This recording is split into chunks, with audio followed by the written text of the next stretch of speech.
bom dia, paz, louvado seja Deus por essa manhã maravilhosa que o Senhor nos concede, momento de podermos louvar e glorificar o nome do Senhor. Queridos, vamos abrir a palavra do Senhor. Você pode estar abrindo a palavra no livro de 1 Samuel, capítulo 2. Esse livro de 1 Samuel é um livro que nos leva a refletirmos sobre alguns aspectos dos feitos de Deus na história da humanidade.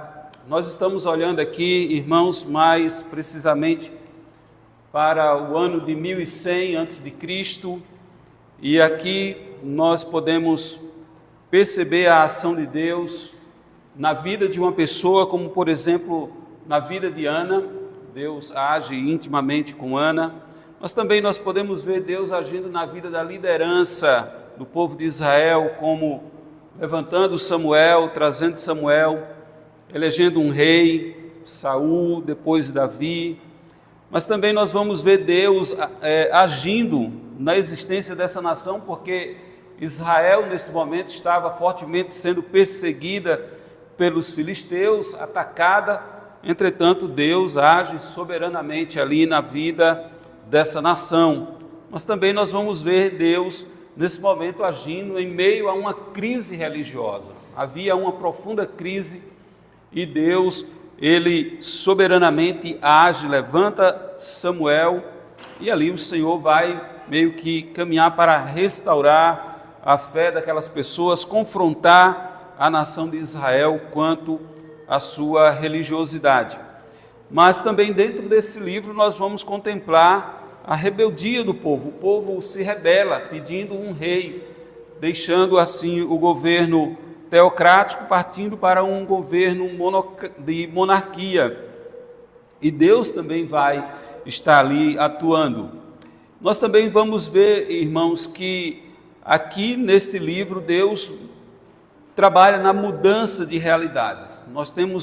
Passamos aqui dentro desse livro por várias mudanças. Nós vamos ver, por exemplo, a unção de um rei, a queda desse rei, depois a ascensão de outro rei, o rei Davi é ungido, e daí vem muitas brigas, confusões, lutas, perseguições, rejeição.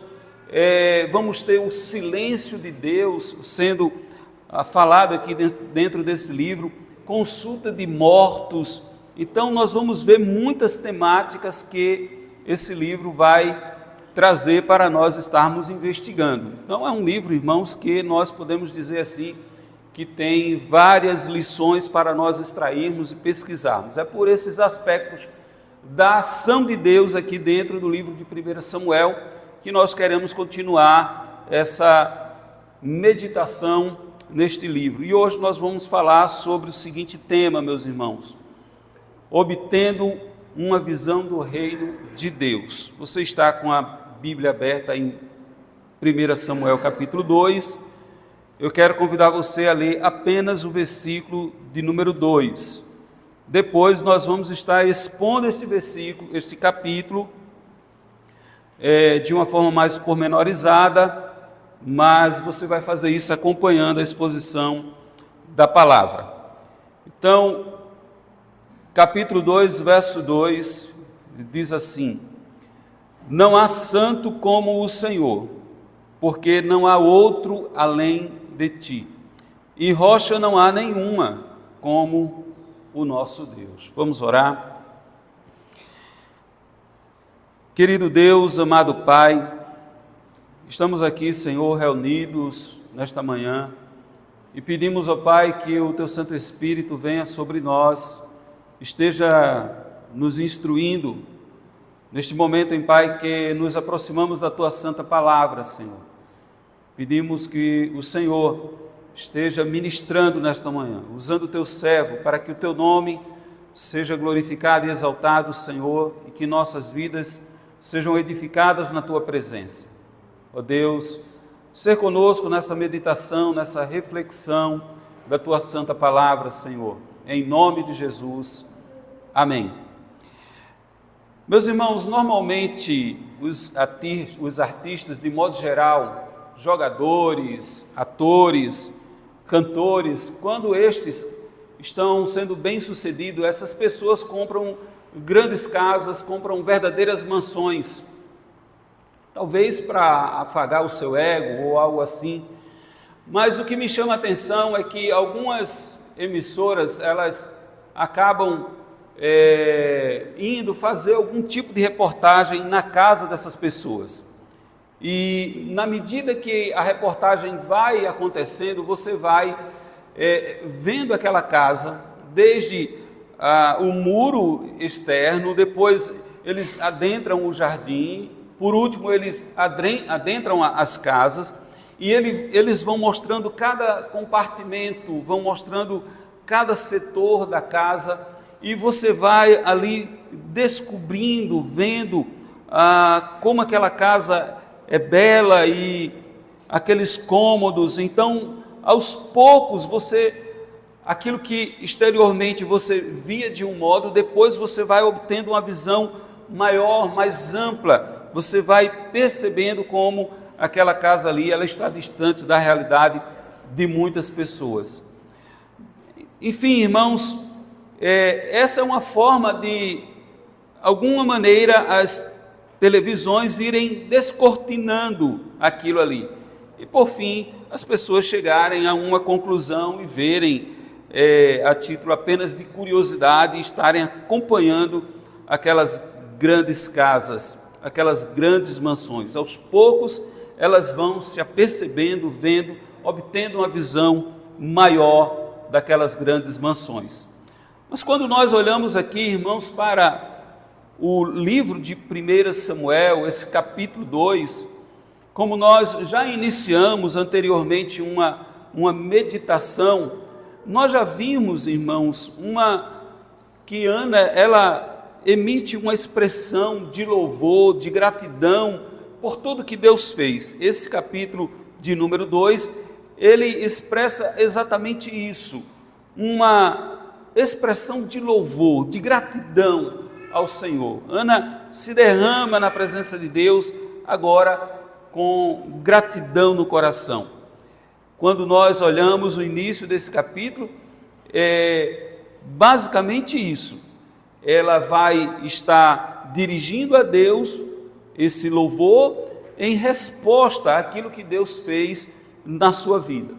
E domingo passado nós meditamos apenas no versículo 1 desse capítulo 2, e ali nós aprendemos, naquele nosso último encontro, que a oração ela transforma o coração de Ana, assim como a oração pode transformar os nossos corações. Depois nós vimos que a oração ela renova as forças, assim como também a oração ela pode renovar as nossas forças.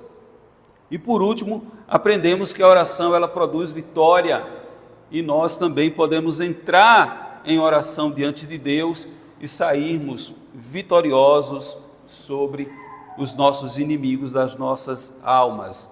Nós olhamos para o capítulo 2 e apenas o verso 1 nós entendemos esses 3 pontos. Hoje, irmão, nós continuaremos olhando para o capítulo 2 e eu quero que nós juntos percorramos esse caminho dessa canção de Ana e, consequentemente, nós queremos buscar uma explicação para a importância daquilo que Ana traz, do que ela visualiza, do que ela mostra nessa oração ao Senhor. Aqui nessa canção que Ana faz, nós queremos dividir basicamente em 3 sessões. A primeira sessão, do verso 1 ao 3, a segunda sessão, do verso 4 ao 8, e a terceira sessão, os versos 9 e 10. Aqui na primeira sessão, dos versículos 1 ao 3, expressam a alegria de Ana quanto ao alívio que Deus concede no seu coração quando Ana estava angustiada, quando ela estava amargurada. Aqui nós temos a compreensão da ação particular de Deus na vida de uma pessoa, Deus agindo intimamente com Ana. Dos versos 4 ao 8, vamos perceber que Ana, ela amplia o assunto, ela amplia a sua visão, e ela observa que o modo pelo qual Deus agiu intimamente no seu coração, na sua vida, também reflete a maneira como Deus age soberanamente, numa forma mais ampla, como Ele age no mundo, como Ele age na história. Nos versos 9 e 10, nós encontramos um resultado pleno daquilo que Deus soberanamente fará quando governar e agir definitivamente, quando Ele liberta o seu povo por meio do ungido. Então, irmãos, nós vamos caminhar e buscar perceber essas questões. Mas como nós podemos enxergar, portanto, essa visão de reino à luz desse texto sagrado? Em primeiro lugar, irmãos, vamos perceber que Deus, Ele age íntima e particularmente na vida de uma pessoa. Observem que Ana, ela inicia a sua oração como uma exaltação pessoal ao Senhor. Esses versículos primeiros, do 1 ao 3, o texto sagrado vai dizer: então Ana orou e disse: o meu coração se regozija no Senhor, a minha força está exaltada no Senhor, a minha boca se ri dos meus inimigos, porquanto me alegro na tua salvação. Não há santo como o Senhor, porque não há outro além de ti. Rocha não há nenhuma como nosso Deus. Não multipliqueis palavras de orgulho, nem saiam coisas arrogantes da vossa boca, porque o Senhor é o Deus da sabedoria e pesa todos os feitos na balança. Percebam, irmão, que esses versículos aqui iniciais expressam a alegria de Ana quanto à ação de Deus na sua vida particular, de forma íntima. E aqui você vai perceber que esses pronomes meu, eu, eles demonstram uma experiência pessoal de intimidade com Deus. Percebam isso, que Deus aqui não é uma pessoa distante, não é alguém distante, mas nessa oração, Deus é um ser que responde à oração e que age na vida particular da sua serva. Essa oração, ela expressa essa comunhão, essa intimidade, essa aproximação. O verso 1, quando diz: então Deus orou.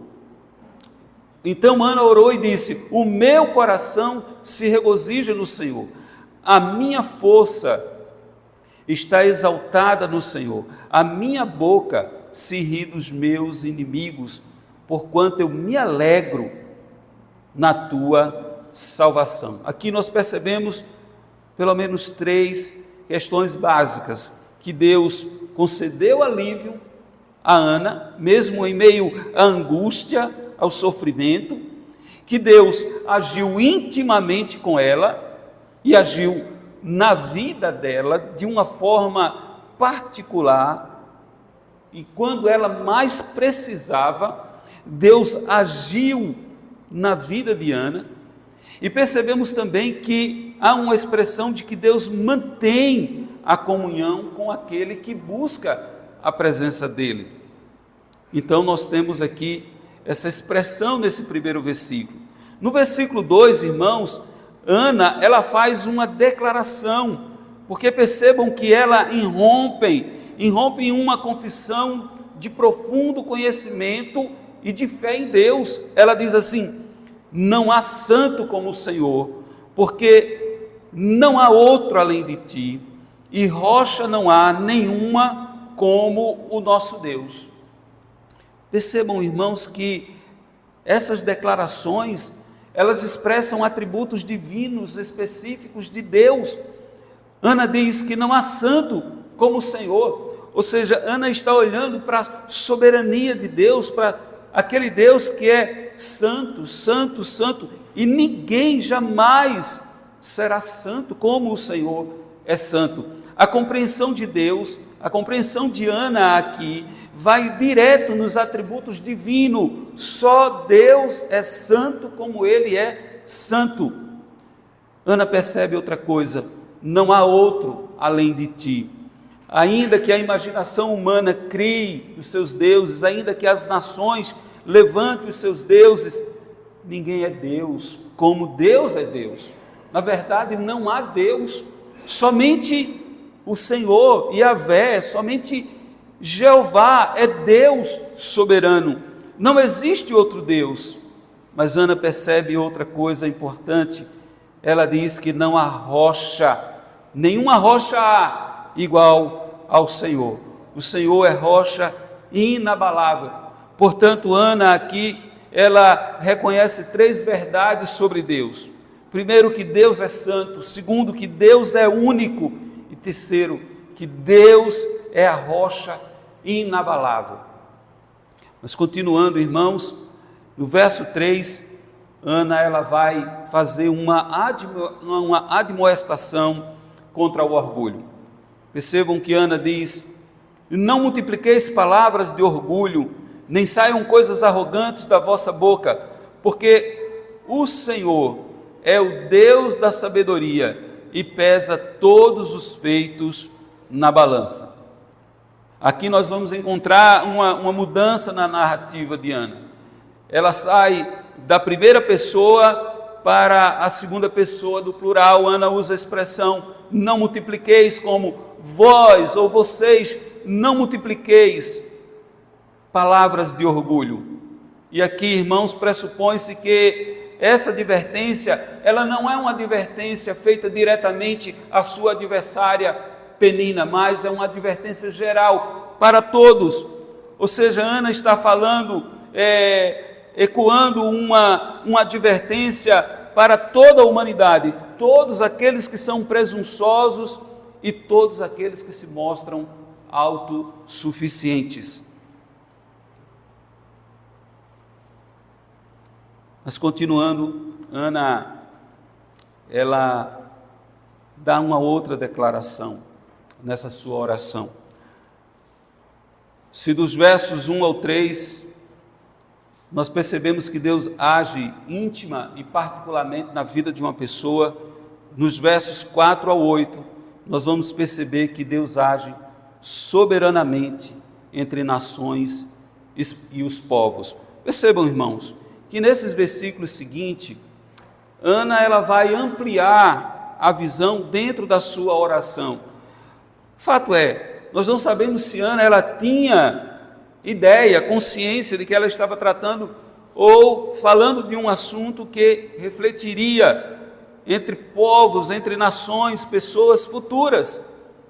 Mas o que Ana declara aqui é que o Deus que faz um milagre, que opera na vida íntima e particular, ele reflete o seu modo de agir de modo geral. Ana diz que o arco dos fortes é quebrado, porém os débeis cingidos de força. Os que antes eram fartos, hoje se alugam por pão, mas os que andavam famintos não sofrem mais fome. Até a estéril tem 7 filhos, e a que tinha muitos filhos perde o vigor. O Senhor é o que tira a vida e dá, faz descer a sepultura e faz subir. O Senhor empobrece e enriquece, abaixa e também exalta. Levanta o pobre do pó e desde o monturo exalta o necessitado para o fazer assentar entre os príncipes, para o fazer herdar o trono de glória, porque do Senhor são as colunas da terra e assentou sobre elas o mundo. Aqui, irmão, nós podemos perceber que esse Deus que age intimamente na vida de um servo, na vida de uma pessoa, é o mesmo Deus que age nas leis de todo o universo. É o Deus que age plena e soberanamente sobre todas as coisas. Aqui nós percebemos que uma oração pessoal, ela pode expressar o poder universal de um Deus que age soberanamente entre nações e povos. A declaração que sai do coração de Ana, da oração de Ana, expressa esse poder universal de Deus. Porque aqui, irmãos, nós vamos ver que Ana ela faz uma ampliação da ação de Deus. Ele não age apenas íntima e particularmente, mas Deus, Ele tem o controle de tudo, Deus governa sobre tudo. Aquilo que Deus faz na vida de Ana, Ele reflete na humanidade toda. É como Deus age universalmente. Portanto, aqui nós percebemos, nós vemos que Deus, Ele soberanamente é capaz de reverter situações, independentemente das circunstâncias, e seja qual for a situação, Deus pode reverter. Talvez, algumas vezes, passando por algumas situações ruins, adversas, nós pensemos que o Senhor não é capaz de reverter a situação, mas o fato é que Deus pode sim. Deus, Ele pode reverter qualquer situação. Mas perceba que Ana aqui também vai falar que Deus exalta os humildes e abate os soberbos. Deus não faz isso apenas íntima e particularmente, mas Deus faz isso entre povos, entre nações. Deus abate aqueles que são soberbos e Deus exalta os humildes. Mas Ana faz outra declaração de que Deus, Ele controla as coisas, desde a riqueza até a vida e a morte. Ou seja, todas as coisas estão no controle de Deus. E o que Ana, mesmo que inconscientemente, está nos conduzindo a compreender, é que Deus pode repetir esses feitos ao longo da história da humanidade. Assim como Ele agiu na vida dela, Deus pode agir hoje na minha e na sua vida. Conta-se que, num determinado momento, quando João Calvino perdeu a sua esposa, ele escreveu ao seu amigo William Farel, e ele diz as seguintes palavras, aspas, para João Calvino: que o Senhor Jesus me sustente sob essa pesada aflição que certamente me teria dominado, não tivesse Ele, que levanta o prostrado, fortalece os fracos e reanima o cansado. Essas declarações aqui, irmãos, expressam a ação de Deus na vida de João Calvino. Ele escreve para William Farel, dizendo aquilo que Deus fez, como Deus agiu na vida dele. E é isso exatamente que Ana está declarando, quando Ana, ela escrevendo, ou quando Ana falando, expressando esta oração, ela diz: eu estava pronta para cair, mas o Senhor me ergueu. Eu não tinha filhos, eu era estéril, mas o Senhor me fez frutífera. Eu era pobre, mas o Senhor me fez rica. Ana está exatamente expressando que é assim que Deus faz. Deus muda a situação, Deus transforma, porque Ele é capaz, então, não só na vida de Ana, mas entre povos, nações, em qualquer tempo, Deus pode e Ele age no íntimo de cada servo. Mas Deus age governando as nações e controla os rumos da história. Por quê? Porque Deus é soberano, Ele não é um Deus apenas do passado, Ele não ficou apenas aqui no passado. Deus age hoje em nossas vidas. Então Deus, que age íntima e particularmente na vida de uma pessoa, é o mesmo Deus que age entre todas as nações. Em terceiro lugar, queremos perceber que Deus age plena e definitivamente para toda a eternidade. Os versos 9 e 10. Nesses últimos versículos, Ana, ela proclama a justiça de Deus e fala da vitória final. Perceba que ela diz: Ele guarda os pés dos seus santos, porém os perversos emudecem nas trevas da morte, porque o homem não prevalece pela força. Os que contendem com o Senhor são quebrantados, dos céus troveja contra eles.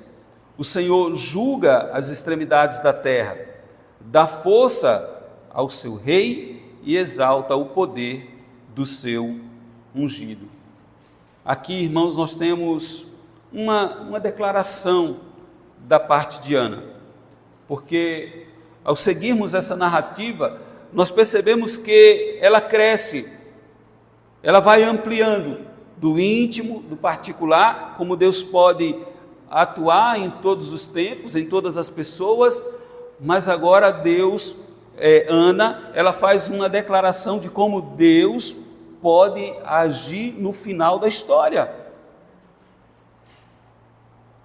Ela faz uma declaração daquilo que certamente poderá acontecer, daquilo que pode vir a acontecer quando Deus soberanamente, definitivamente agir para toda a eternidade. Esse trecho aqui, irmãos, ele aponta de uma forma profética para Cristo, aquele que é o verdadeiro ungido do Senhor. Ana estava falando de um ungido, talvez se reportando a si mesmo ou a nação de Israel, mas esse texto aqui aponta para o reino de Cristo, para o verdadeiro ungido de Deus. Portanto, percebemos que os olhos de Ana estavam não apenas na sua própria história, naquele momento, mas naquilo que Deus faria em toda a humanidade, governando plena, soberana e definitivamente por meio do seu ungido. Mas é necessário, irmãos, nós compreendermos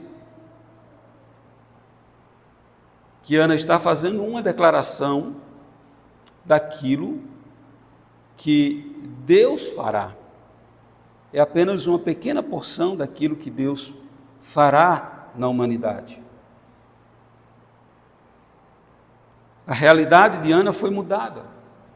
Ana agora tem um filho, a rival Penina precisa reconhecer isso.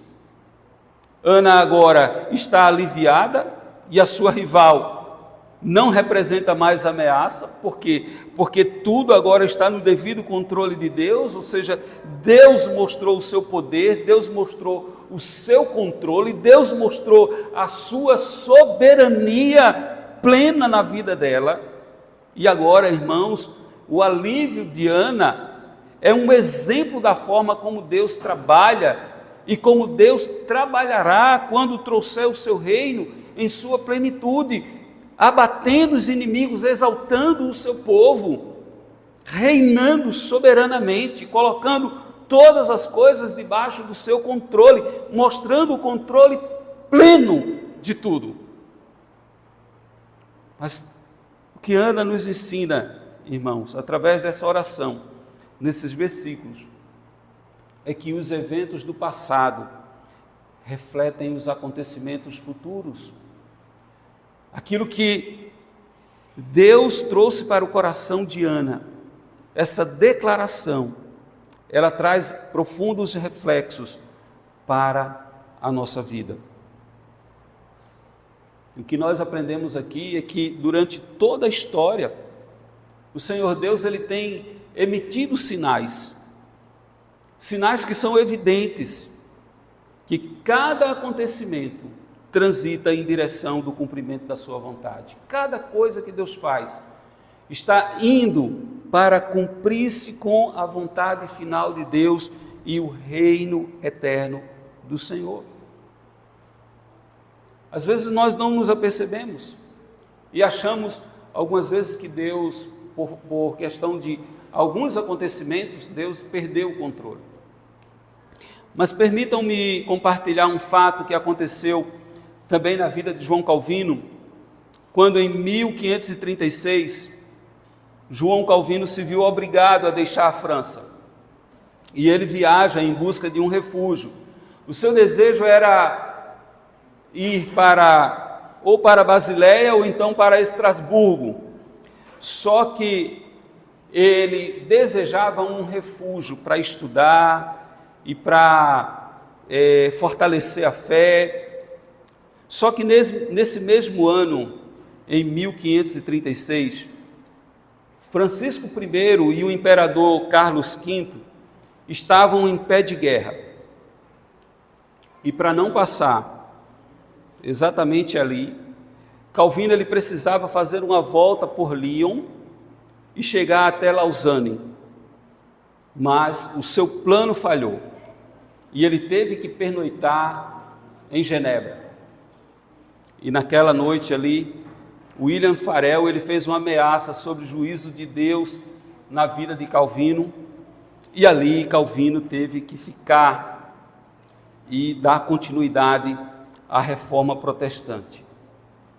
O que nós aprendemos é que a soberania de Deus opera até mesmo nos pequenos detalhes, aqueles que parecem insignificantes. Agora, a pergunta que surge diante desse caso com Calvino é se Francisco I e Carlos V, de alguma forma, contribuíram para que Calvino ficasse em Genebra. E a pergunta que surge também é, ao olharmos para a história de Ana, Penina, de alguma forma foi responsável pelo que aconteceu? Então perceba que muitas vezes nós não temos o controle desses detalhes, e aquilo que aparentemente parece derrota pode estar transformando uma vitória. Por quê? Porque Deus age no tempo de conformidade com a sua vontade para cumprir com os seus desígnios, cumprir com os seus desejos, cumprir com a sua vontade, com aquilo que Ele tem. Então, nós aprendemos, irmãos, que Deus, Ele age intimamente na vida de uma pessoa. Mas Deus, Ele também governa sobre todas as coisas. No tempo, nas nações. Mas Deus, Ele está no controle da história para cumprir os seus desígnios na eternidade. Agora, irmãos, como podemos aplicar essa visão que nós trabalhamos hoje à nossa vida? De que Deus age intimamente em nossas vidas. Primeiro, continue confiando na fidelidade de Deus. Deus, Ele permanece fiel. Deus não mudou. Deus, Ele é o mesmo ontem, hoje e o será eternamente. Ao olhar para a história de Ana, entenda que assim como Deus agiu na vida de Ana, Deus pode agir na sua vida. Assim como Ana levou as suas aflições diante de Deus, você também pode levar as suas aflições à presença de Deus. Você pode também orar à semelhança de Ana, entregando o seu espírito, como ela declara no capítulo 1. Eu sou uma mulher de espírito atribulado, eu venho aqui diante do Senhor orar e clamar ao Senhor. Você também pode fazer isso, você pode colocar diante de Deus a sua oração. Você pode esperar em Deus, confiando plenamente que o Senhor está ouvindo a sua oração. Então saiba de uma coisa, meu irmão, o mesmo Deus que agiu intimamente na vida de Ana, é o mesmo Deus que pode agir intimamente na vida de cada um de nós, que pode operar um milagre em nossas vidas, que pode mudar as circunstâncias. É o mesmo Deus. Mas em segundo lugar, esse Deus que governa sobre todas as nações, é um Deus que nos conduz a acreditar na sua soberania plena. Porque mesmo quando tudo parece caótico, tudo parece perdido, lembre-se de uma coisa: Deus está no controle. Deus não perdeu o controle de nada, Ele continua no trono, Ele continua reinando sobre tudo, sobre todas as nações, sobre todos os corações, sobre todas as pessoas. Deus, Ele governa soberanamente. E por último, entenda que esse Deus, Ele está agindo para a eternidade. Portanto, Viva com os seus olhos no reino de Deus. Um servo do Senhor, ele entende que o seu principal prêmio não está aqui. Que o seu grande objetivo não é alcançar grandes riquezas, acumular muitas fortunas, nem mesmo grandes conhecimentos ou até mesmo muitos bens. Os nossos olhos, irmãos, precisam estar na eternidade. Precisamos olhar para lá. Por isso nós devemos ajustar as nossas prioridades e viver para o Senhor ser glorificado. A qualquer momento, irmãos, o Senhor nos chama. E o que temos para entregar ao Senhor? E como iremos? Com o nosso coração alegre, feliz, por estarmos indo para a glória? Ou iremos preocupados e angustiados? A semelhança de Ana, irmãos, que teve a sua visão ampliada, hoje nós também somos chamados a enxergar o reino de Deus da mesma forma.